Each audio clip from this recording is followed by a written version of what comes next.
નમસ્કાર, બુલેટિન ઇન્ડિયાના વિશેષ કાર્યક્રમમાં આપ સર્વેનું સ્વાગત છે। ડાયાબિટીસ જોઈને તમને લાગતું જ હશે કે આજે આપણે કયા વિષય પર વાત કરવા જઈ રહ્યા છે। મહત્વનું એ છે કે કોરોના કાળમાં દરેક ધંધાને માઠી અસર પડી હતી, દરેક વ્યક્તિઓની હાલત કફોડી બની હતી।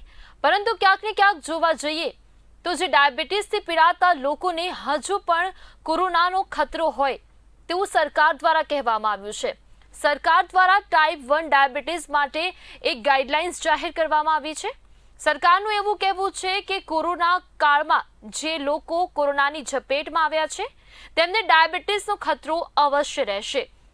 હવે સવાલ એ થઈ રહ્યો છે કે ડાયાબિટીસ અને કોરોના છે તેમને ડાયાબિટીસ હશે એવું અહીંયા કહેવામાં આવી રહ્યું છે અને સરકાર દ્વારા એ ગાઈડલાઇન્સ બહાર પાડવામાં આવી છે કે ટાઈપ 1 ડાયાબિટીસથી જે પણ લોકોને ડાયાબિટીસ છે ટાઈપ 1 એ લોકોને હવે કોરોનાનું જોખમ વધુ રહેશે, કારણ કે ડાયાબિટીસ એક એવી બીમારી કહી શકાય કે જેનો નિકાલ આવી શકતો નથી।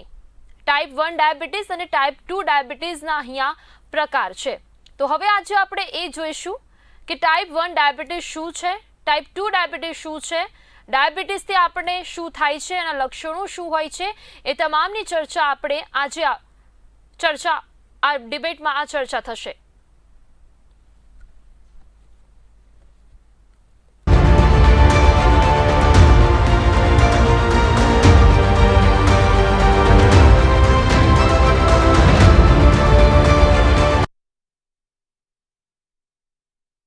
ડિબેટ પર આપણે ચર્ચા કરીશું ડાયાબિટીસ શું છે। ખાસ કરીને વાત કરવામાં આવે તો વધતા જતા કોરોના વાયરસના કેસોને લઈને સરકાર દ્વારા ટાઈપ 1 ડાયાબિટીસ માટે પ્રોટોકોલ એટલે કે ગાઈડલાઇન્સ બનાવવામાં આવી છે। ટાઈપ 1 ડાયાબિટીસ અત્યારે ક્યાંક ને ક્યાંક નાના બાળકોમાં પણ જોવા મળતી હોય છે। હવે સવાલ એ છે કે શું નાના બાળકો પણ કહી શકાય કે ડાયાબિટીસનો ભોગ બને છે કે કેમ? ખાસ કરીને જો અત્યારે વાત કરીએ તો ડાયાબિટીસના દર્દીઓને કોરોનાનો મોટો ખતરો રહેલો છે અને આને અગમચેતીના ભાગરૂપે સરકાર દ્વારા ટાઈપ 1 ડાયાબિટીસ માટે એક ગાઈડલાઇન્સ બહાર પાડવામાં આવી છે। તો ડાયાબિટીસના દર્દીઓને કોરોના ખૂબ જ સતાવી રહ્યો છે, એ મહત્વની બાબત છે। મહામારીમાં ડાયાબિટીસના દર્દીને ખૂબ જ સંભાળ લેવી એ પણ જરૂરી છે।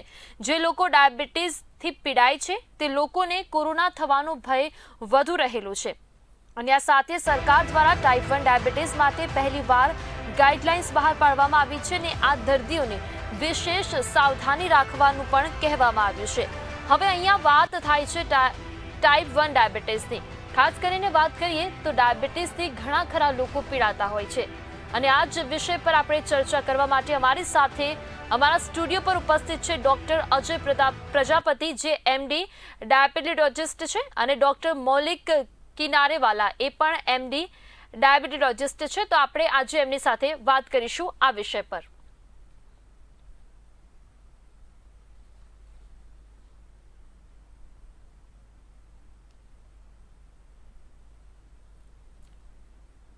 મૌલિકજી અને અજયજી, આપનું બુલેટિન ઇન્ડિયામાં હાર્દિક સ્વાગત છે। ખાસ કરીને અત્યારે વાત કરવામાં આવે તો ડાયાબિટીસના જે કેસો છે તે દિન પ્રતિદિન વધતા જઈ રહ્યા છે। આ સાથે મહત્વનું એ છે કે ટાઈપ 1 ડાયાબિટીસ માટે હવે સરકાર દ્વારા એક ગાઈડલાઇન્સ બહાર પાડવામાં આવી છે, પ્રોટોકોલ બહાર પાડવામાં આવ્યો છે કે ટાઈપ 1 ડાયાબિટીસ એ અત્યારના જે ડાયાબિટીશિયન છે તેમને ખતરો છે, કારણ કે દિન પ્રતિદિન કોરોના વાયરસના કેસો પણ વધી રહ્યા છે અને સાથે સાથે ડાયાબિટીસના જે દર્દીઓ છે તેમાં પણ નોંધપાત્ર વધારો થઈ રહ્યો છે। તો તેને લઈને સરકાર દ્વારા ટાઈપ 1 ડાયાબિટીસ માટે ગાઈડલાઇન્સ પાડવામાં આવી છે। ખાસ કરીને જો વાત કરીએ તો 7.4 કરોડ જેટલા લોકો જે છે તે ડાયાબિટીસથી પીડિત છે। મહત્વનું અત્યારે એ છે કે વિશ્વમાં બીજા નંબર પર આપણો ભારત દેશ આવે છે જેમાં લોકો ડાયાબિટીસથી પીડાય છે। ખાસ કરીને આંકડાઓની વાત કરીએ તો 7.4 કરોડ લોકો ડાયાબિટીસના ખતરાની ઝપેટમાં છે। મૌલિકજી, મારો સવાલ તમને પહેલા એ રહેશે કે દર્શક મિત્રોને જણાવશો કે આ ડાયાબિટીસ હોય છે શું? મુસ્કાન બેન, ફર્સ્ટ ઓફ ઓલ અમે તમારા આભારી છે કે તમે અમને બંને ડોક્ટર સાહેબોને તમે અહીંયા અમને ઇન્વાઇટ કર્યા છે ડાયાબિટીસ વિશેની માહિતી માટે આપવા માટે।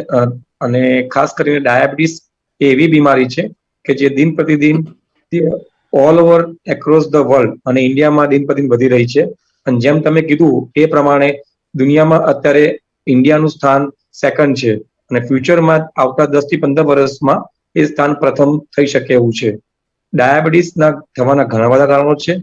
ફેમિલી હિસ્ટ્રી પોઝિટિવ હોવી, આનુવંશિકતા, એથનિસિટી મીન્સ કે આપણે જે ઇન્ડિયામાં જે આપણે ભારતીયમાં રહી રહ્યા છીએ, સાઉથ એશિયન કન્ટ્રીઝમાં દિન પ્રતિદિન ડાયાબિટીસનું પ્રમાણ વધારે વધારે જોવા મળ્યું છે. તદુપરાંત તમારું lack of physical activity, erratic diet pattern means ખાવા પીવામાં અનિયમિતતા, આપણી જે કસરત કરવાની જે પ્રક્રિયાઓ છે ઘણી ઓછી હોય, lake of physical activity, obesity જેને અમે કહેતા હોઈએ છીએ મેદસ્વીપણું, આ બધી વસ્તુને કારણે દિન પ્રતિદિન ડાયાબિટીસનું પ્રમાણ અત્યારે વધતું જોવા મળે છે. અને ઘણી વખત અમે જોઈએ છીએ કે ફેમિલી હિસ્ટ્રી પણ પોઝિટિવ નથી હોતી, પણ અમુક વખતે યંગ એજમાં ટાઈપ 2 ડાયાબિટીસો હવે દિન પ્રતિદિન અમે વધારે કેસીસ અમે ડોક્ટર તરીકે અત્યારે જોઈ રહ્યા છીએ. તો ડાયાબિટીસને સમજવો ખૂબ જ જરૂરી છે અને જો એ આપણે એને સમજીશું અને આપણે એને પ્રોપર વિચારીને એનું નિદાન કરીશું તો જ ભવિષ્યમાં આગળ કોઈ પણ આપણે તકલીફો થતી ડાયાબિટીસ લગતી તકલીફોનું નિવારણ કરી શકીએ છીએ. જી મૌલિકજી, તો હવે મારો સવાલ અજયજીને છે. અજયજી, ખાસ કરીને મૌલિકજી દ્વારા જણાવવામાં આવ્યું કે ડાયાબિટીસ શું હોય છે. મારો સેમ ક્વેશ્ચન તમને પણ એ જ રહેશે કે અત્યારે સરકાર દ્વારા ગાઈડલાઇન્સ બહાર પાડવામાં આવી છે ટાઈપ 1 ડાયાબિટીસ માટે. તો મારા દર્શક મિત્રોને જણાવશો કે ડાયાબિટીસના કેટલા પ્રકાર હોય છે? Thank you, Muskanji, and thank you all media people for providing us a good opportunity to talk on this topic. હવે ટાઈપ 1 અને ટાઈપ 2 ડાયાબિટીસ એ બહુ કોમનલી જોવા મળતા ડાયાબિટીસ છે જે અમે રૂટીન પ્રેક્ટિસમાં જોતા હોઈએ છીએ. Out of 100 around about 90% case મોટા ભાગે ટાઈપ 2 ડાયાબિટીસ હોય છે, જે મોડર્ન લાઈફસ્ટાઈલની દેન છે, જે આપણા જેનેટિક બેકગ્રાઉન્ડની દેન છે, જે ખાવાની પદ્ધતિ, રહેન સહેન, શારીરિક નિષ્ક્રિયતાની દેન છે. 9 to 10% કેસીસમાં અમને ટાઈપ 1 ડાયાબિટીસ જોવા મળે છે, જેના ચોક્કસ પ્રકારના કારણો હોય છે અને જે નાના વ્યક્તિઓને, નાની ઉંમરના વ્યક્તિઓને વધારે જ હોવાના ચાન્સીસ છે. એ સિવાય ટાઈપ 1 અને ટાઈપ 2 સિવાય સેકન્ડરી ડાયાબિટીસ, જે સ્વાદુપિંડની બીમારીના કારણે પાછળથી ઉદ્ભવતો ડાયાબિટીસ છે, જેમાં ઇન્સ્યુલિન ડેફિશિયન્સી ડેવલપ થવાથી થાય છે. અને પ્રેગ્નન્સી દરમિયાન લાસ્ટ ટ્રાઇમેસ્ટરમાં જ્યારે પ્લેસેન્ટલ હોર્મોન્સ જ્યારે એમનો રોલ ભજવે છે ત્યારે અમુક ચોક્કસ પ્રકારની સુગર મેટાબોલિઝમ અલ્ટર થાય છે, જેને ગેસ્ટેશનલ ડાયાબિટીસ કહેવાય છે. પણ આ બધામાં ટાઈપ 1 અને ટાઈપ 2 સૌથી વધારે કોમન છે, જેમાં ટાઈપ 2 સૌથી વધારે કોમન છે, જે મોડર્ન લાઈફસ્ટાઈલની દેન કહી શકાય, જે આપણે ભોગવી રહ્યા છીએ. જી, તો અજયજી દ્વારા આપણને જણાવવામાં આવ્યું કે ટાઈપ 1 ડાયાબિટીસ અને ટાઈપ 2 ડાયાબિટીસ શું હોય છે. મારો સવાલ એ છે, હું મૌલિકજી પાસે આવવા માંગીશ. મૌલિકજી, ટાઈપ 1 ડાયાબિટીસમાં આપણને શું થાય છે? ટાઈપ 1 ડાયાબિટીસમાં અમે જે મિકેનિઝમ જે કહેવાય તમને જાણવા માંગીએ તો ટાઈપ 1 ડાયાબિટીસમાં જે સ્વાદુપિંડ હોય છે એમાં પેન્ક્રિયાસ જેને આપણે તરીકે ઓળખતા હોઈએ છીએ, એમાં બીટા સેલ્સ અને આલ્ફા નામના 2 સેલ્સ હોય છે. અને બીટા સેલમાંથી ઇન્સ્યુલિન નામનું હોર્મોન બનતું હોય છે, જે નોર્મલી સુગર કંટ્રોલ કરતું હોય છે. પણ ટાઈપ 1 જે ડાયાબિટીસ દર્દીઓને હોય છે તેમાં ઇન્સ્યુલિન બનતું હોતું નથી. એટલે બીટા સેલમાંથી ઇન્સ્યુલિનનું જે હોર્મોન જે સુગર કંટ્રોલ કરતું હોવું જોઈએ એ બનતું નથી અને ઇન્સ્યુલિનની સંપૂર્ણ ખામી હોવાના કારણે ટાઈપ 1 ડાયાબિટીસ સતત જોવા મળે છે. એટલે ટાઈપ 1 ડાયાબિટીસમાં દર્દીઓને લાઈફ ટાઈમ ઇન્સ્યુલિન લેવું પડે છે, કારણ કે ઇન્સ્યુલિન ડેફિશિયન્સી હોવાથી પેશન્ટનું સુગર અનકન્ટ્રોલ રહે છે. અને ટાઈપ 1 ડાયાબિટીસ મુખ્યત્વે યંગ એજ ગ્રુપમાં, સ્કૂલ ગોઈંગ ચાઇલ્ડમાં મોટા ભાગે જોવા મળતો હોય છે. અમુક કન્ડિશનોમાં ટાઈપ 1 ડાયાબિટીસ 40-50 વર્ષ પછી પણ જોવા મળતો હોય છે, પણ મુખ્યત્વે બેઝિકલી ચાઇલ્ડ બેરિંગ એજ 5 વર્ષથી લઈને 20 વર્ષ સુધીમાં ટાઈપ 1 ડાયાબિટીસ અમે જોતા હોઈએ છીએ. જી, મારો સવાલ છે અજયજીને કે અત્યારે જો ટાઈપ 1 ડાયાબિટીસ માટે સરકાર દ્વારા ગાઈડલાઇન્સ બહાર પાડવામાં આવી છે કે હવે ટાઈપ 1 ડાયાબિટીસ જે લોકોને કોરોના થયો હતો એ લોકો માટે હવે ખતરો ગણાય છે ડાયાબિટીસ. એમાં ખાસ કરીને જો ટાઈપ 1 ડાયાબિટીસની વાત કરવામાં આવે તો અજયજી, હવે આપણે ટાઈપ 1 ડાયાબિટીસની સારવાર કરવી હોય તો આપણે એ સારવાર કેવી રીતે કરી શકીએ? બહુ મહત્વનો સવાલ છે મુસ્કાનજી. ટાઈપ 1 ડાયાબિટીસ સૌથી પહેલા તો આપણે એને નિદાન પ્રોપરલી કરવું જરૂરી છે. જ્યારે તમારી પાસે 20 યર્સ કે 30 યર્સ કે 40 યર્સમાં ટાઈપ 1 કે ટાઈપ 2 અથવા તો કોઈ પણ ટાઈપ આપણને કન્ફ્યુઝન છે કે આ પેશન્ટ એબનોર્મલ સુગરના રિપોર્ટ સાથે આવેલ છે, તો એ દરમિયાન રેન્ડમલી મોલેક્યુલ સિલેક્ટ કરીને દવા ચાલુ કરતા પહેલા અમુક ટેસ્ટ કરવા જરૂરી છે, જેનાથી આપણને ખબર પડે કે સ્વાદુપિંડમાંથી બીટા સેલ્સમાંથી ઇનફ ઇન્સ્યુલિન રિલીઝ થઈ રહ્યું છે કે નથી. ટાઈપ 1 માં પ્રોબ્લેમ એ છે કે સ્વાદુપિંડમાંથી પૂરતું ઇન્સ્યુલિન બનતું નથી અથવા ઇન્સ્યુલિનનો અભાવ હોય છે, જેના કારણે પેશન્ટ બોડીમાં રહેલા ગ્લુકોઝને ચયાપચયની ક્રિયા માટે વાપરી શકતા નથી, જેનાથી ગ્લુકોઝના alternative energy sources fat and protein energy માટે વપરાય છે, જેનાથી બોડીમાં કેટાબોલિઝમ થાય છે. સૌથી પહેલા આપણે ટાઈપ 1 ડાયાબિટીસનું નિદાન કરવું જરૂરી છે કે કેમ ટાઈપ 2 ડાયાબિટીસ આપણે લેબલ કરી રહ્યા છે. વન્સ આપણે નિદાન કમ્પ્લીટ કર્યું છે કે ઓટોઇમ્યુન ટાઈપ 1 ડાયાબિટીસ છે અથવા તો ઇડિયોપેથિક ટાઈપ 1 ડાયાબિટીસ છે, જેમાં ચોક્કસ પ્રકારના એન્ટીબોડી ટેસ્ટ, સ્વાદુપિંડમાંથી કેટલું હોર્મોન ઇન્સ્યુલિન રિલીઝ થાય છે એના માટેનો સી પેપ્ટાઇડ નામનો ટેસ્ટ અને બીજા ઘણા બધા ટેસ્ટ આપણે કરી શકીએ છીએ.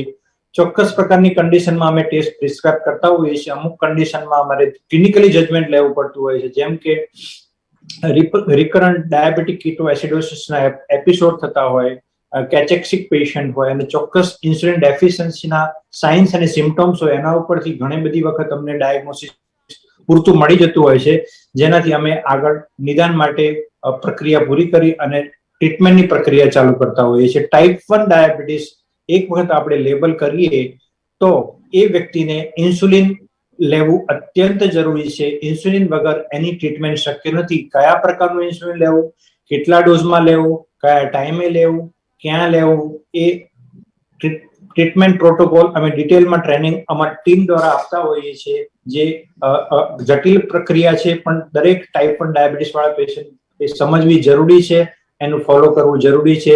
તો જ આપણે ટાઈપ 1 ડાયાબિટીસમાં ઇન્સ્યુલિન દ્વારા શુગરનું કંટ્રોલ કરી શકાય. જી, તો આ જ સવાલ હું ડોક્ટર મૌલિકજીને પૂછવા માંગીશ. મૌલિકજી, આપણે જો વાત કરીએ તો અત્યારે ટાઈપ 1 ડાયાબિટીસ એક ખતરો ગણવામાં આવે છે કોરોના વાયરસથી જે લોકો પીડાયા છે એના માટે. હવે સવાલ એ છે કે સરકાર દ્વારા ગાઈડલાઇન્સ બહાર પાડવામાં આવી છે ટાઈપ 1 ડાયાબિટીસ માટે.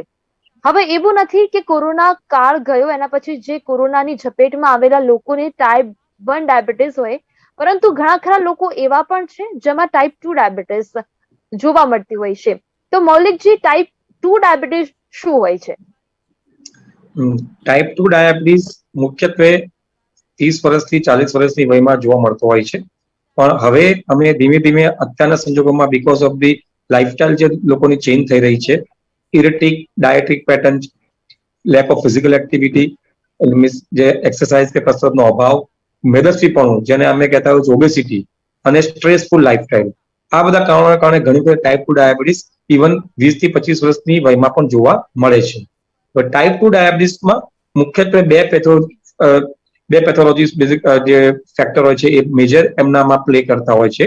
એક તો ઇન્સ્યુલિનની ડેફિશિયન્સી, મીન્સ ઇન્સ્યુલિનની ખામી હોવી, અને બીજો છે ઇન્સ્યુલિન રેઝિસ્ટન્સ, મીન્સ બોડીમાં ઇન્સ્યુલિન પેન્ક્રિયાસમાંથી બીટાસેલમાંથી ઇન્સ્યુલિન બનતું હોય છે, પણ એ ઇન્સ્યુલિન પર્યાપ્ત પ્રમાણે જે એક્ટિવ ફોર્મમાં વર્ક કરવું જોઈએ એ કરતું હોતું નથી. અને સ્ટાર્ટિંગના સમજો જ્યારે નિદાન થતું હોય એ વખતે અમુક માત્રામાં ઇન્સ્યુલિન ડેફિશિયન્સી પણ હોય છે. એટલે આ બંનેમાંથી કોઈ પણ બેઝિકલી પ્રકાર, અને ઘણી વખતે મુખ્યત્વે બંને પ્રકાર પેથોલોજીસ તરીકે બેઝિકલી આ વસ્તુ પેથોજેનેસિસ ફેક્ટર તરીકે એમાં મુખ્યત્વે પ્લે કરતા હોય છે, જેના કારણે ટાઈપ 2 ડાયાબિટીસનું તકલીફ થતી હોય છે.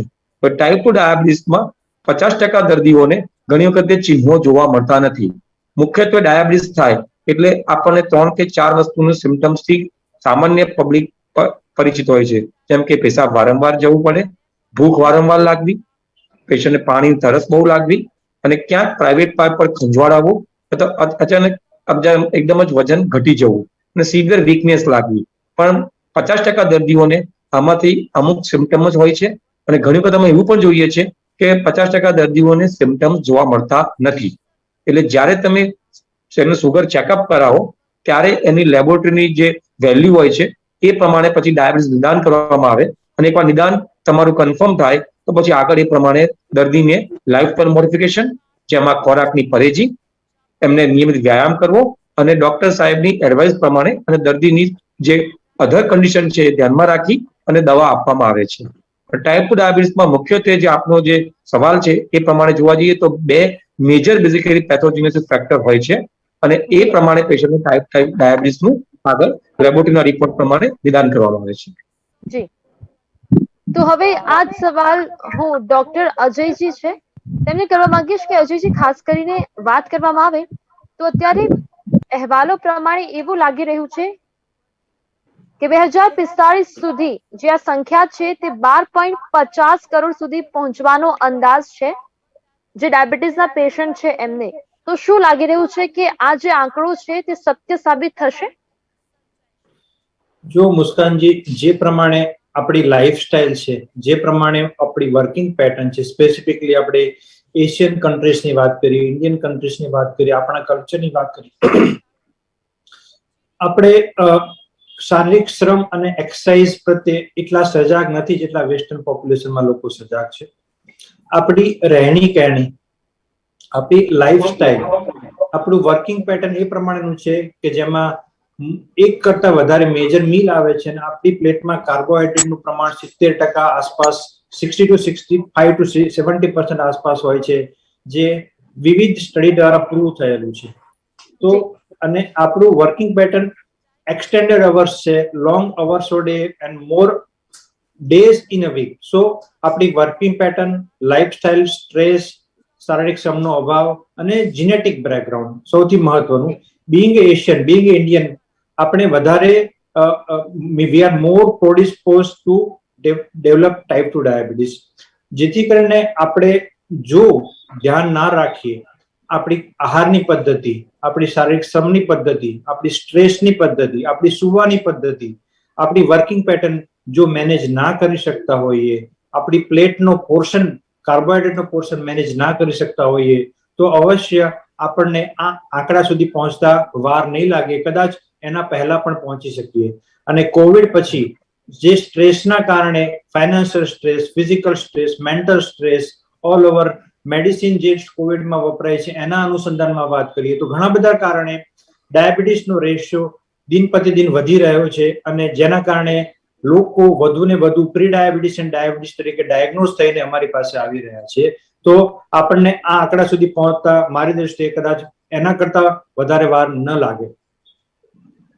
જી, તો મારો તમને એ જ સવાલ છે, અજયજીને જ સવાલ કે અજયજી, આપણે અત્યારે વાત કરી કે 2045 સુધી જે આંકડો છે તે 12.50 કરોડને આંબી જાય તેવી શક્યતાઓ છે, પરંતુ અહેવાલો પ્રમાણે એવું પણ જાણવા મળ્યું છે કે 53% જેટલા એવા દર્દીઓ છે જેમને ડાયાબિટીસની સારવાર મળતી જ નથી. તો આ જે અહેવાલ છે તે યોગ્ય છે કે કેમ?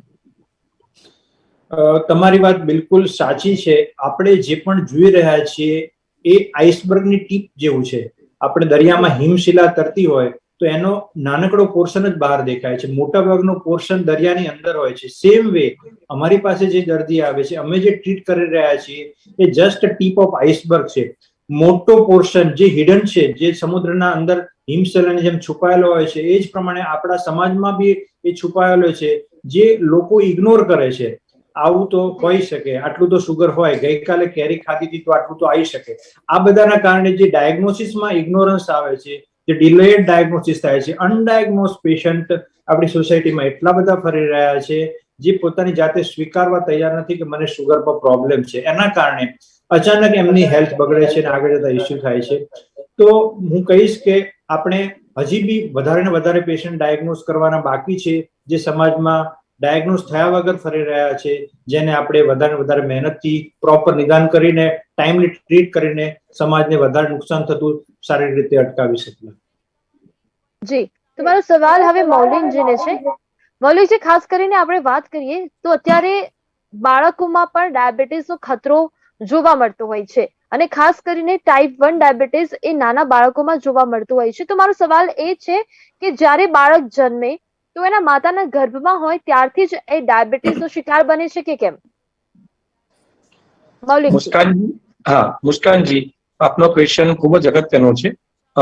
જ્યારે માતાના ગર્ભમાં જ્યારે એમને ડાયાબિટીસ માતાને હોય તો એવું જરૂર નથી કે એ જ વખતે બાળકને ટાઈપ 1 ડાયાબિટીસ થઈ શકે. માતાને જે ગર્ભાવસ્થા દરમિયાન જે ડાયાબિટીસ હોય છે એને ગેસ્ટેશનલ ડાયાબિટીસ મોલેટિસ તરીકે ઓળખવામાં આવે છે. અને એ માતાના ગર્ભમાં જ્યારે બાળક પડી રહ્યું હોય અને એ વખતે દરમિયાન જો ડાયાબિટીસનું કંટ્રોલ સારી રીતે બેઝિકલી વસ્તુ પ્રોપર તમે કંટ્રોલ કરો તો ફ્યુચરમાં એ બાળકને ડાયાબિટીસ થવાનું રિસ્ક ઓછું રહે છે અને કદાચ ડાયાબિટીસ થઈ જાય તો પણ એ લાંબે ગાળે થાય છે, જે અર્લિયર એજમાં થવાની શક્યતા ઓછી રહી છે.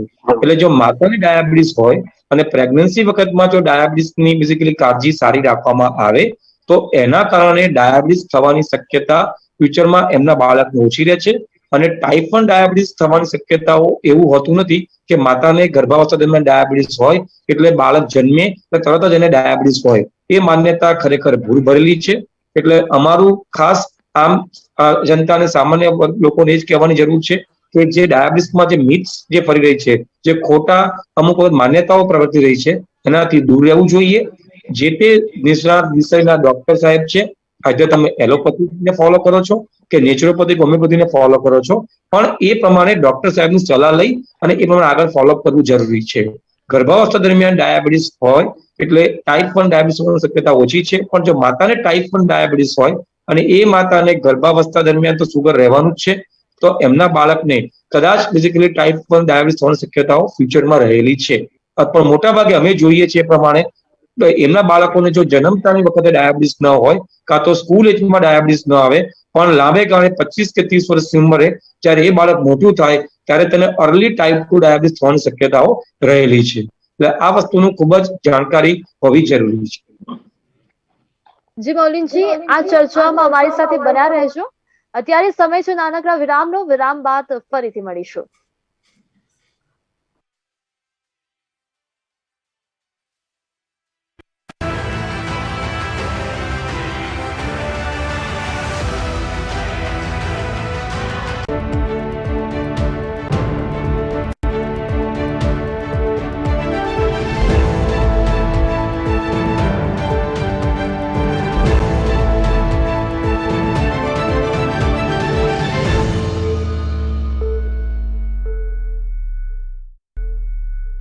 શું તમને છે સુંદરગઢની તલાશ? શું તમે શોધી રહ્યા છો ઓફિસ માટે શાનદાર જગ્યા? તમારી તલાશ અહીં પૂર્ણ થાય છે. સાર્થક ગ્રુપ કરશે તમારા સપનાને સાર્થક. ઘરનું સપનું હોય કે વ્યવસાય માટેની વિડંબણા, સાર્થક ગ્રુપ થકી મળશે તમને પ્રાઇમ લોકેશનમાં પ્રીમિયમ પ્લેસ.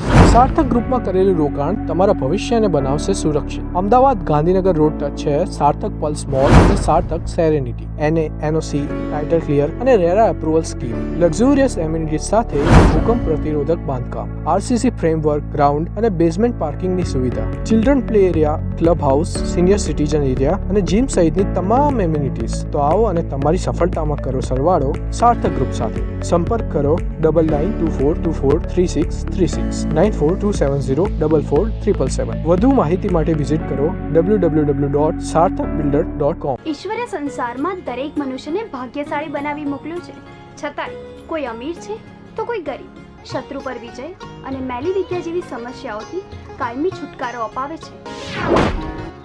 હું મેઝબીન માસ્ટર ડિગ્રી કરવા સાથે મને આમ થઈ જાણે કે મેં જગ જીતી લીધું, પરંતુ નોકરી માટે હું જ્યાં ગઈ ત્યાં મને નિષ્ફળતાનો સામનો કરવો પડ્યો. હું નર્વસ થઈ ગઈ અને હું આટલી બીમાર થઈ ગઈ કે મને વાળ નીકાળવા પડ્યા. છેવટે મારા ડેડીએ મને રાજગુરુ સાહેબના પાસે લઈ ગયા. એમને કીધું મેલી વિદ્યાનું અસર છે. મારા બીમારીનો ઈલાજ શરૂ થઈ ગયો અને એક જ મહિનામાં મારી બીમારીનો નાશ થઈ ગયો અને આજે હું એક હોટલ મેનેજમેન્ટમાં જોબ કરું છું. તો આજે જ સંપર્ક કરો રાજગુરુ જ્યોતિષ 9998889996 અને સમસ્યાઓનું સમાધાન કરી સુખી અને સમૃદ્ધ જીવન વિતાવો. રાજગુરુ જ્યોતિષ. અદ્યતન ફિઝિયોથેરાપી સેન્ટર. કમરનો દુખાવો, લકવો, બાળ લકવા માટેના સ્પેશિયાલિસ્ટ, વા અને ગરદનનો દુખાવો, છાતી અને શ્વસન તંત્રની કસરત, તમામ પ્રકારના દુખાવા તેમજ ઓપરેશન પહેલા અને પછીની કસરતો. Physio active physiotherapy clinic. Doctor પૂર્વી ઠાકર, આદિત્ય પ્લાઝા, જોધપુર ગામ road, satellite, Ahmedabad. Phone number 7984846541. Handicraft માટે એકમાત્ર વિશ્વાસપાત્ર સંસ્થા એટલે કપાસી હેન્ડીક્રાફ્ટ એમ્પોરિયમ. 50 વર્ષથી સંસ્કૃતિને ઉજાગર કરતી સંસ્થા એટલે કપાસી હેન્ડીક્રાફ્ટ એમ્પોરિયમ.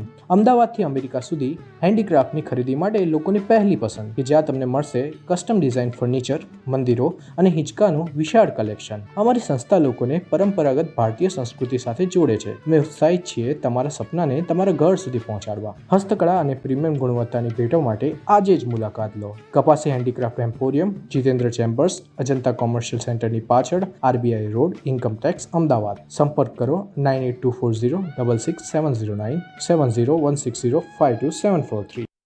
ઓફિસ ફર્નિચરનો વિશાળ શોરૂમ, 29 વર્ષથી વધુના અનુભવથી બનતી એક બ્રાન્ડ એટલે વાચાણી ફર્નિચર. 25,000 સ્ક્વેર ફૂટમાં ફેલાયેલો અદ્યતન શોરૂમ, સર્વોત્તમ ગુણવત્તા, સર્વશ્રેષ્ઠ ડિઝાઇનનો એક બેસ્ટ પ્રાઇસનું સ્થળ એટલે વાચાણી ફર્નિચર. લાખો ગ્રાહકોને સંતુષ્ટ કરતો એકમાત્ર શોરૂમ એટલે વાચાણી ફર્નિચર. તો આપના હોમ અને ઓફિસને સજાવવા પધારો અમારા અદ્યતન શોરૂમમાં. અમારું સરનામું નોંધી લો.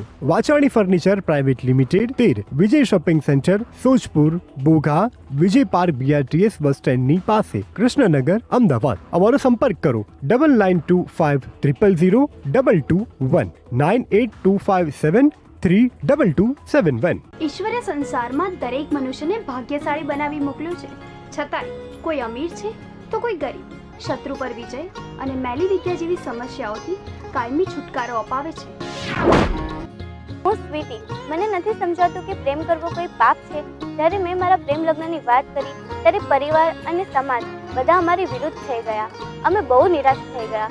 પરંતુ મારા સદનસીબ કે અમે જ્યોતિષી રાજગુરુ બાબાની એડ જોઈ અને પછી હું તેમને કોલ કરીને તરત જ તેમને મળવા પહોંચી ગઈ. એમણે એમની કાળી વિદ્યાનો કાટ કર્યો અને આજે મારા મનપસંદ પાત્રની સાથે મારી સગાઈ થઈ ગઈ અને 6 મહિના પછી અમારા લગ્ન છે. તો આજે જ સંપર્ક કરો રાજગુરુ જ્યોતિષ 9998889999 અને સમસ્યાઓનું સમાધાન કરી સુખી અને સમૃદ્ધ જીવન વિતાવો. રાજગુરુ જ્યોતિષ.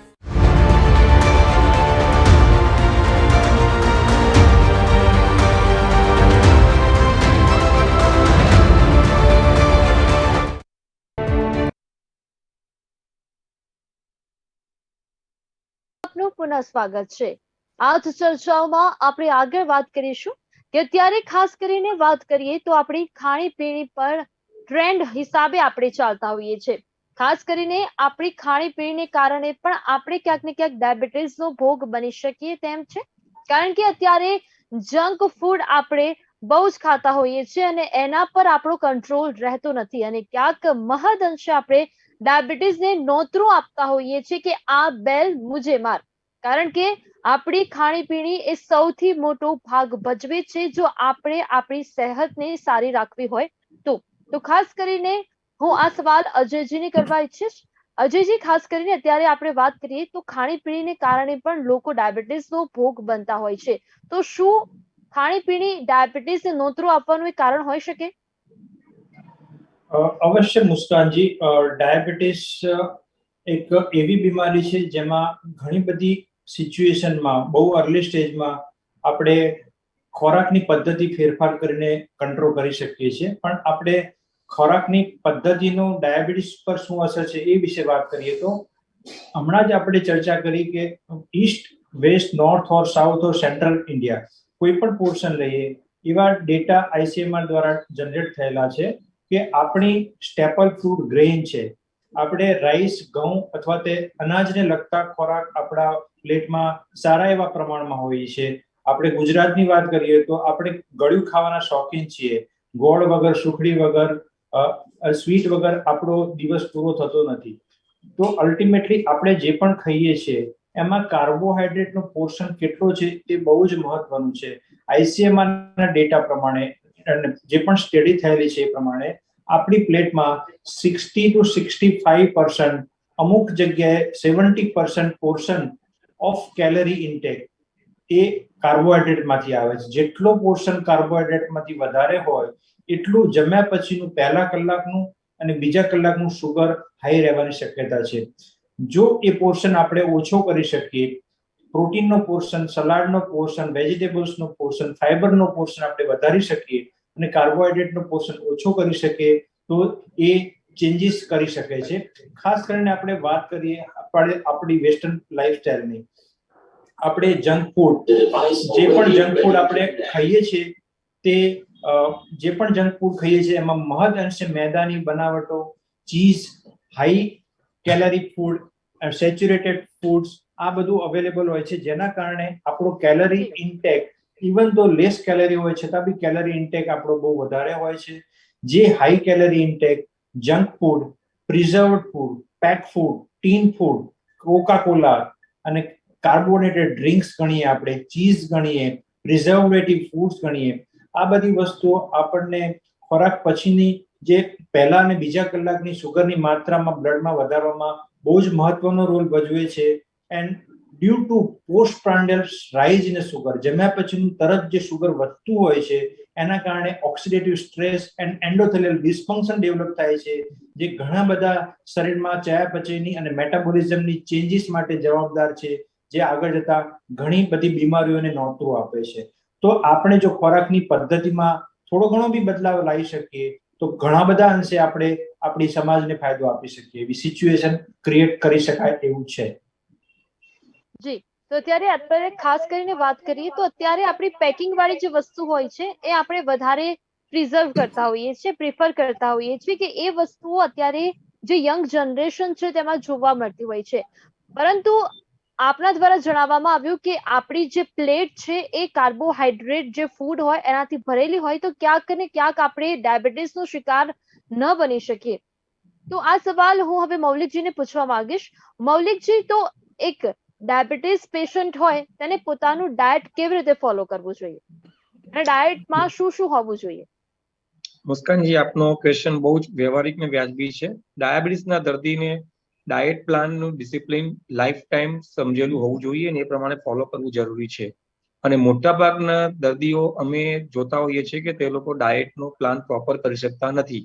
જે દર્દીઓ ડાયટનો પ્લાન પ્રોપર કરે છે એને લાંબા સમયે ડાયાબિટીસ થતી તકલીફોથી દૂર રહી શકે છે અને તદુપરાંત દવાઓ કે ઇન્સ્યુલિનના ડોઝ પણ ઓછા એમને જોવામાં મળે છે.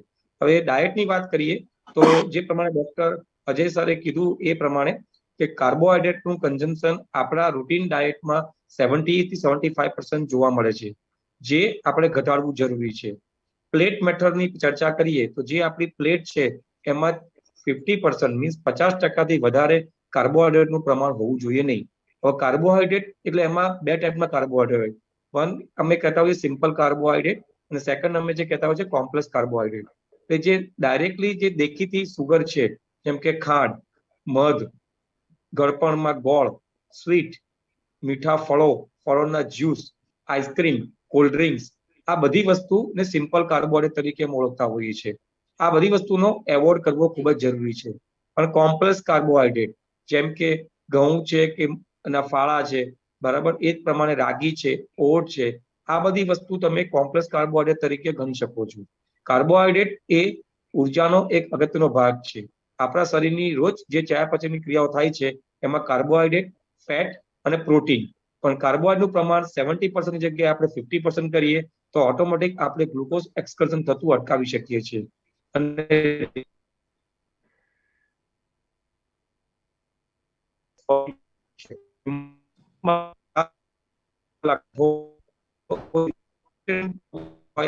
મટન છે કે ચિકન છે અમુક સપ્રમાણ પ્રમાણે ડોક્ટર સાહેબની સલાહ પ્રમાણે તમે યુઝ કરી શકો છો. અને ફેટમાં ચીઝ, બટર કે ઓઇલ, ઘી વાળી આઈટમ આપણે ઓછી કરવી જોઈએ. અમે દરેક દર્દીઓને કહેતા હોઈએ છીએ કે તમે જે બી ઓઇલ વાપરો પણ અતિશયોક્તિ કરવી ખૂબ જ બેઝિકલી હાનિકારક છે. આપણા જે ગુજરાતી કલ્ચરની ખાસ કરીને વાત કરીએ તો આપણો ગુજરાતી ડાયટ છે એ આમ પણ થોડો કાર્બોહાઈડ્રેટ બેઝ વધારે ડાયટ છે, પ્લસ ઓઇલ બેઝ વધારે ડાયટ છે. તો કાર્બોહાઈડ્રેટ અને ફેટનું પ્રમાણ બને એટલું ઓછું હોવું જોઈએ. પ્રોટીન બેઝ ડાયટ આપણો વધારે હોવો જોઈએ. અને દરેક ફિઝિકલી પેશન્ટે દિવસમાં શક્ય હોય તો ત્યાંથી 3 થી 4 વખત થોડું કકડે ખાવું જરૂરી છે, જેનાથી એક સાથે ખોરાક આવી ન શકે અને એક સાથે ખોરાક ના જવાથી જે ગ્લાયસેમિક એક્સકર્ઝન થાય છે, જે કેલરી બર્ડન પડે છે અને જેના કારણે જે ડોક્ટર અજય પ્રજાપતિ સાહેબે કીધું એ પ્રમાણે એન્ડોથેલિયલ ડિસ્ફંક્શન અને ઓક્સિડેટિવ સ્ટ્રેસ ને બધા પ્રોબ્લેમ જે થઈ રહ્યા છે એ આપણે નિવારી શકીએ છીએ. અને ખાસ કરીને એના કારણે જમ્યા પછીનું સુગર જે વધતું હોય છે તેને આપણે સારી રીતે કંટ્રોલ કરી શકીએ છીએ. અને ગ્રીન સલાડ, વેજીટેબલ્સ અને ખાટા ફળોનો સપ્રમાણ ઉપયોગ કોઈ પણ દર્દી કરી શકે છે. ડાયટ માટે જો કહેવા જઈએ તો અડધો કલાક પણ ઓછો પડે, પણ 1-2 લીટીમાં અમારે કોઈ બી અમારા પેશન્ટને કહેવું હોય તો અમે એક જ વાક્ય કહેતા હોય છે, આપ extra carbohydrate, sweet, fruit juice કે મિલ્ક શેક, આઈસ્ક્રીમ કે કોઈ ઠંડા પીણા જે છે, કોલ્ડ ડ્રિંક્સ છે, એનો ઉપયોગ ઓછો કરો. મેક્સિમમ બને ત્યાં સુધી ગ્રીન સલાડ, વેજીટેબલ્સ, ખાટા ફળો એનો ઉપયોગ આપણે વધારે કરવો જોઈએ. અને કઠોળ આપણું જે પ્રોટીન બેઝ ડાયટ છે એ આપણો ઘણો ઓછો હોય છે, તેને આપણે વધારવો જોઈએ. 50% વધારે કાર્બોહાઈડ્રેટ આપણી પ્લેટમાં ન હોવું જોઈએ. 30% જેવું આપણું પ્રોટીન હોવું જોઈએ અને 15-20% જેવું નું પ્રમાણ ફેટનું હોવું જોઈએ. આ પ્રમાણે ડાયટિશિયન અને ડોક્ટર સાહેબની સલાહ પ્રમાણે જો તમે ડાયટ કરો તો ભવિષ્યમાં ડાયાબિટીસ નહીં પણ એના લગતી ડાયટ લગતી જે બીજી બીમારીઓ છે, જેમ કે કોલેસ્ટ્રોલ છે, હૃદયને લક્ષી બીમારીઓ છે, એ પણ આપણે ઓછી કરી શકીએ છીએ. જી, તો મારો આગલો સવાલ અજયજીને છે. અજયજી, ખાસ કરીને આપણે ઇન્ડિયન લોકોમાં જોતા હોઈએ છીએ તો કોઈ પણ ઘરમાં જો કોઈ બુઝુર્ગ માણસ હોય અને જે ડાયાબિટીસથી પીડિત વ્યક્તિ હોય તો એને આપણે રાઈસ એટલે કે ભાત આપતા નથી. તો શું ડાયાબિટીસ હોય તો એ ભાત ન ખાઈ શકે? અને કેરીનું પણ અહીંયા એક અહેવાલમાં સામે આવ્યું હતું કે ડાયાબિટીસ થી જે લોકો પીડાય છે તે કેરી અને ભાત ન ખાઈ શકે. તો શું એ ખરેખર સત્યતા છે? મુસ્કાનજી, આ બહુ મહત્વનો સવાલ છે, કારણ કે આપણે શોખીન છીએ, નોટ એ ગુજરાતી પણ ઇન્ડિયન કલ્ચરમાં ઈસ્ટ વેસ્ટ નોર્થ સાઉથ ક્યાંય પણ જઈએ તો આપણે ખાવાના શોખીન છીએ. અને જ્યારે બી વાત આવે ત્યારે રાઈસ અને દાળ જ્યાં સુધી આપણી થાળીમાં છેલ્લે ના આવે ત્યાં સુધી આપણને સંતોષ થતો હોતો નથી. આ એક સત્ય હકીકત છે. અને જ્યારે ઉનાળાની વાત કરીએ અને ઉનાળામાં જો આપણે કેરી ના ખાઈએ તો આપણો ઉનાળો ફેલ ગયેલો કહી શકીએ આપણે, બરાબર છે. પણ એક એવી જે પણ માન્યતાઓ છે, પણ મૌલિકભાઈએ વાત કરીએ પ્રમાણે કયા પ્રકારનું કાર્બોહાઈડ્રેટ લો છો એ બી એટલું જ મહત્વનું છે. રાઈસ અને મેંગોની વાત કરીએ આપણે તો રાઈસ એ અનાજમાં ગ્રુપમાં આવશે, મેંગો એ ફ્રૂટના ગ્રુપમાં આવશે. તો ફ્રૂટમાંથી ફ્રુક્ટોઝ નામનું શર્કરા વધારે મળે અને અનાજમાંથી કોમ્પ્લેક્સ કાર્બોહાઈડ્રેટ વધારે મળે. રાઈસ અને મેંગો આપણે 100% બંધ કરવું શક્ય નથી અને જરૂરી પણ નથી. કોઈ પણ વસ્તુ ખાઓ છો તો એને પ્રોપર અમાઉન્ટમાં ખાઓ છો કે એને ચાખો છો એ બહુ મહત્વનું છે. ઘણી બધી વખત એવું બનતું હોય છે કે આપણે કોઈને છૂટ આપી એટલે 2 બાઉલ્સ ઓફ રાઈસ લેતા હોય છે, બરોબર. પણ એની જગ્યાએ 2 ચમચી રાઈસ લે, 1 બાઉલ દાળની અંદર 2 થી 3 ચમચી રાઈસ નાખીને ખાય તો એની પોતાની સેટિસ્ફેક્શન બી મળે છે અને એનો સંતોષ બી મળે છે અને રાઈસ જે તકલીફ ક્રિએટ કરતું હોય છે એ બી નથી કરતું. સેમ વે આપણે મેંગોની વાત કરી, ઘણા બધા પેશન્ટમાં અમે ડે ટુ ડે જોઈએ છે, અત્યારે મેંગોની સિઝન છે તો કોઈ પણ પ્રકારના ફ્રૂટ આપણે વિચારીએ તો ખાટા ફ્રૂટ્સ, અધકચરા ફ્રૂટ્સ એ બહુ તકલીફ નથી આપતા, કારણ કે એમનો ગ્લાયસેમિક ઇન્ડેક્સ ઓછો હોય છે. પાકા ફ્રૂટ્સ અને ગળ્યા ફ્રૂટ્સ એમનો ગ્લાયસેમિક ઇન્ડેક્સ થોડો વધારે હોય છે. ગ્લાયસેમિક ઇન્ડેક્સ મતલબ કે કંઈ પણ આપણે ખાઈએ પછી 1 કલાકે અથવા 2 કલાકે બ્લડમાં શર્કરા વધારવાની એની કેપેસિટી, તો પાકા ફ્રૂટની બ્લડમાં શર્કરા વધારવાની કેપેસિટી કાચા ફ્રૂટ કરતા વધારે છે. તો આપણે પાકા ફ્રૂટ્સને થોડા અવોઇડ કરીએ છીએ, પણ સદંતર બંધ કરવું બી ઘણી વખત અશક્ય હોય છે. આપણે સદંતર વડીલને બંધ કરાવીએ તો રાત્રે ઊભા થઈને ફ્રીજમાંથી લઈને કાપીને ખાઈને સુઈ જાય, આપણને ખબર બી નહીં પડે. તો આપણે 100% સ્ટોપ કરવાની જગ્યાએ એમને પ્રોપર એજ્યુકેટ કરીએ કે તમે રસ ના ખાઓ, જેમ આપણે ખાંડનો ઉમેરો કરીને રસ ખાતા હોઈએ છીએ રોટી સાથે, બરોબર, એ અવોઇડ કરો. પણ કાપેલી કેરીના 3-4 પીસ દિવસમાં કકડે 3-4 વખત ખાય, એની સાથે ફાઈબર્સ લે, એની સાથે દાળ લે, એની સાથે સલાડ લે, તો જે પણ આપણે કાર્બોહાઈડ્રેટ કોમ્પ્લેક્સ સ્વરૂપે, સુક્રોઝ સ્વરૂપે લઈ રહ્યા છીએ એનું એબ્સોર્પ્શન બ્લડમાં થઈ નહીં જાય ઇનફ, તો એ બહુ હાનિકારક નહીં થાય.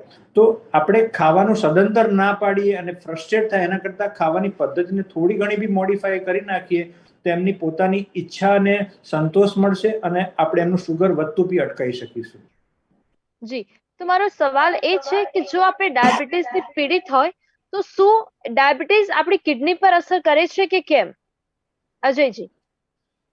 જો ડાયાબિટીસ જો આપણે પ્રોપર વેમાં કંટ્રોલ ના કરી શકીએ તો ઇધર ટાઈપ 1 ડાયાબિટીસ છે, સેકન્ડરી ડાયાબિટીસ છે કે ટાઈપ 2 ડાયાબિટીસ છે, એ અનકન્ટ્રોલ શુગર, પરસિસ્ટન્ટ ગ્લુકોટોક્સિસિટીના કારણે અથવા તો મલ્ટિપલ માઇક્રોવેસ્ક્યુલર માઇક્રોબાયોલોજીકલ ઓર બાયોકેમિકલ ચેન્જ થવાના કારણે શરીરના અંગોને નુકસાન કરતું હોય છે, જેનાથી માઇક્રો અને મેક્રોવેસ્ક્યુલર કોમ્પ્લિકેશન થાય છે.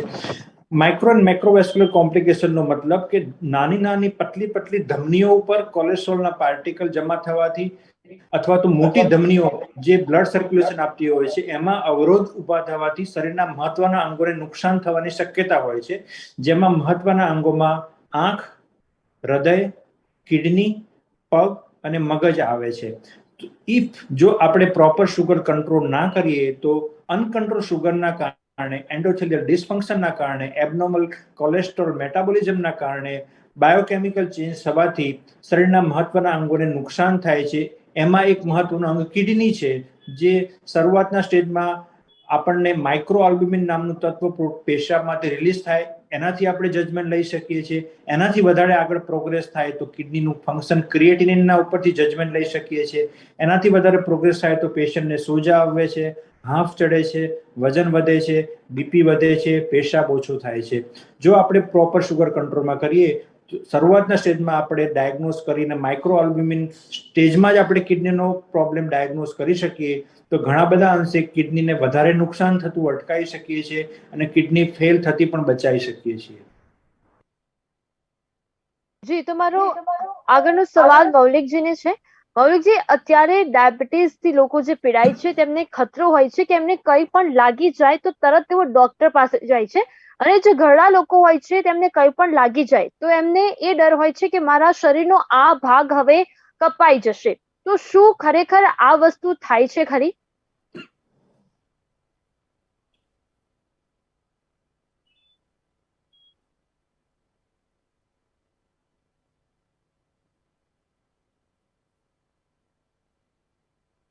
સર, આપનો અવાજ હવે નથી આવી રહ્યો. Sorry madam.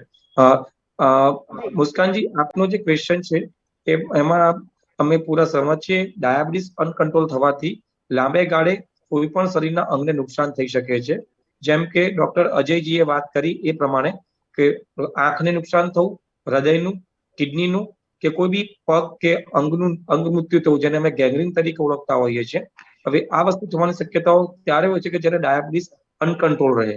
જ્યારે શુગર અનકંટ્રોલ રહે ત્યારે ઘણી વખત જ્ઞાનતંતુઓને પણ તકલીફ થતી હોય છે, જેમાં દર્દીઓને સેન્સ સિસ્ટમ, કોઈ વસ્તુનું ટચ થાય, કોઈ વસ્તુ લાગે કે કોઈ વસ્તુ પિન પ્રિકિંગ થાય તો ઘણી વાર ખ્યાલ નથી આવતો હતો. અને મોટાભાગે ઇન્ડિયામાં ઘણી વખત અમે જોઈએ છીએ people are going to having habit to walk on barefoot. Means ઘણી વખત ઉઘાડા પગે ઘણા લોકો ચાલતા હોય છે.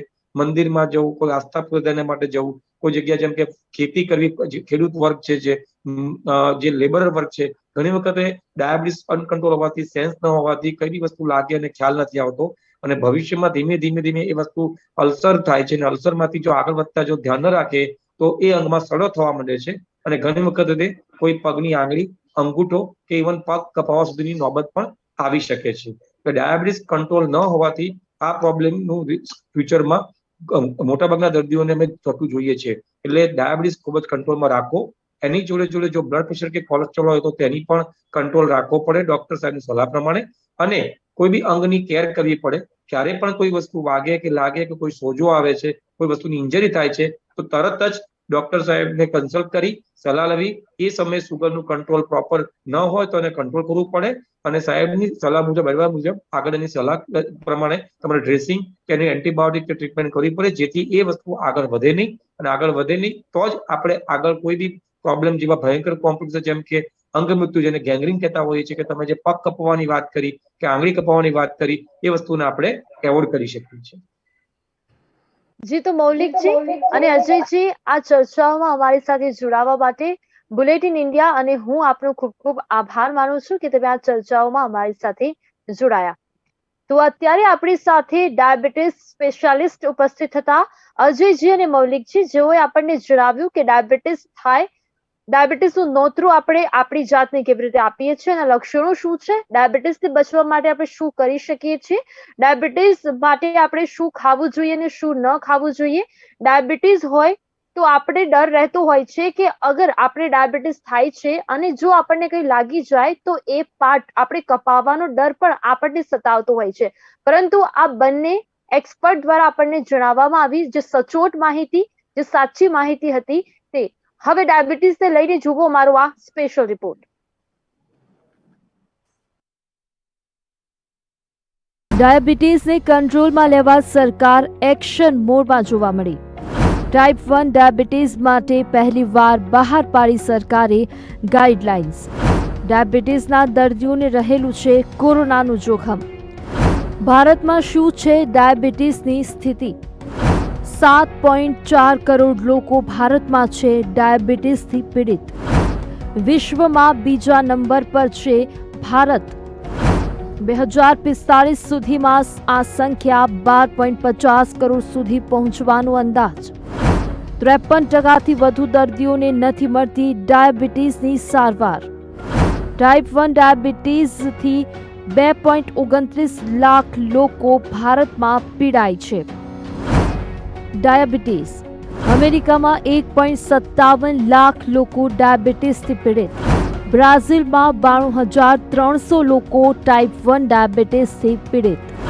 વિશ્વભરમાં ડાયાબિટીસથી 67 લાખ લોકોના મોત. સૌથી વધુ 14 લાખ મૃત્યુ ચીનમાં થયા. ભારતમાં થયા 6 લાખ લોકોના ડાયાબિટીસથી મોત. પાકિસ્તાનમાં થયા 4 લોકોના મોત. જાપાનમાં થયા ડાયાબિટીસથી 2 લાખથી વધુના મોત. ટાઈપ 1 ડાયાબિટીસની ગાઈડલાઇન્સના મુખ્ય મુદ્દાઓ.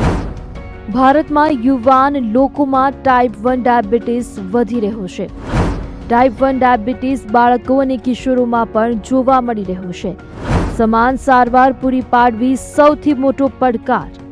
બચવાના ઉપાય કરીને ડાયાબિટીસના લક્ષણોમાં ઘટાડો કરી શકાય છે. Type 1 diabetes. ડાયાબિટીસ વ્યક્તિને આજીવન વળગેલો રહે છે.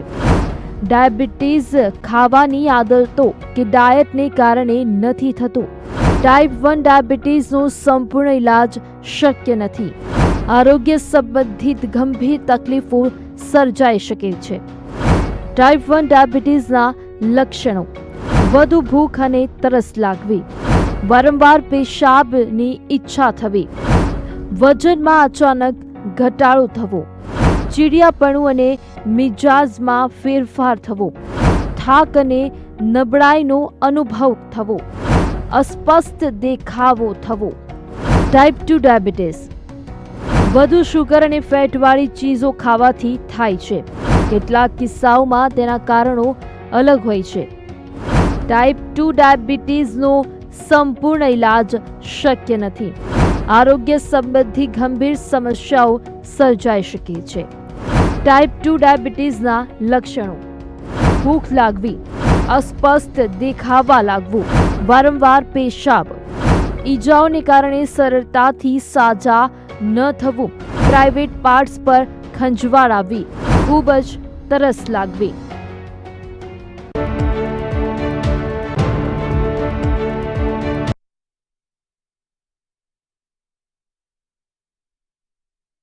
કાર્યક્રમમાં આપણે જોયું કે થાય તો આપણે એના નિવારણ માટે, એના ઇલાજ માટે આપણે શું કરી શકીએ છીએ. ફરીથી મળીશું આવા જ એક વિશેષ ટોપિક સાથે.